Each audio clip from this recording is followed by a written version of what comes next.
ஓம் அகத்தீசாய நம. ஓம் அகத்தீசாய நம. ஓம் அகத்தீசாய நம. தலைவன் ஆசி இருக்க வேண்டும். அப்போ பொறிபுலனை வெல்லுவதற்கு வேண்டும். இல்லறத்தானுக்கு அந்த வாய்ப்பு வேண்டும். பெண்களாக இருந்தாலும் சரி, ஆண்களாக இருந்தாலும் சரி, ஆசானை கேட்க வேண்டும். பொறிபுலன் வழியே செல்லுகின்றேன் நான். பொறிபுலன் வழியே செல்வதை தடுத்து உன்னுடைய திருவடியை பற்றுவதற்கு வாய்ப்பு தர வேண்டும் கேட்க வேண்டும். அப்படி கேட்கும்போது அவர் என்ன செய்வார்?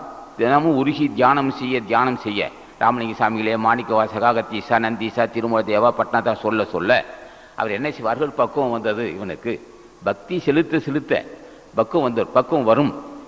அப்போ பக்குவம் வந்த இருப்பார் என்ன செய்வார்கள்? சரி, நியாயமானது தான், சரி இவனுக்கு அருள் செய்வேணும் என்று நினைப்பார்கள். அப்போ ஆசான் ஞானபண்டிதன் மனமிறங்கி வருவார். இவன் அருள் செய்தால் நிச்சயமாக தவறு செய்ய மாட்டான். வாசி வசப்பட்ட மக்கள் பெண்ணுறவு கொண்டால் நிச்சயமாக செத்தே போயிடுவான். அதான் அது கடைசி.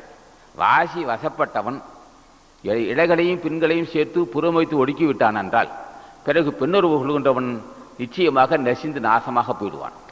ஆக ஐம்புலன் வென்றான். ஒன்றாக காண்பதே காட்சி, புலனைந்து வென்றான் தன் வீரமே வீரனா. ஆக அந்த மாதிரி வாசி வசப்பட்ட மக்கள் தலைவன் ஆசி பெற்று எல்லா ஞானிகளும் மனம் இறங்கி வந்து ஆசா ஞானபடியன் உணர்வோடும் உணர்ச்சியோடு சார்ந்திருந்து புறம் வைத்து ஒடுங்கி விடுவான். தங்கிட்டால் நிச்சயமாக அவனுக்கு மரணமில்லை. அந்த மரணமில்லா பெருவாள் பெறுவதற்கு இதான் நம்ம இந்த பாராயணம் செஞ்சிட்டு இருக்கிறோம். அப்போ அது போன்றவர். அப்போ பொறிபுலனை வெல்லுவதற்கு நோக்கம் அதான் வீரம் சொல்வான். இந்த வீரம் எப்படி வந்தது? வீரம் பொருந்தியவர் அருந்தமிழ் செய்த ஞானிகள் திருவடியை பற்றினால் அன்றி ஒருவனுக்கு இந்த ஆற்றல் வராது. வீரம் வெல்லுகின்ற வீரம்.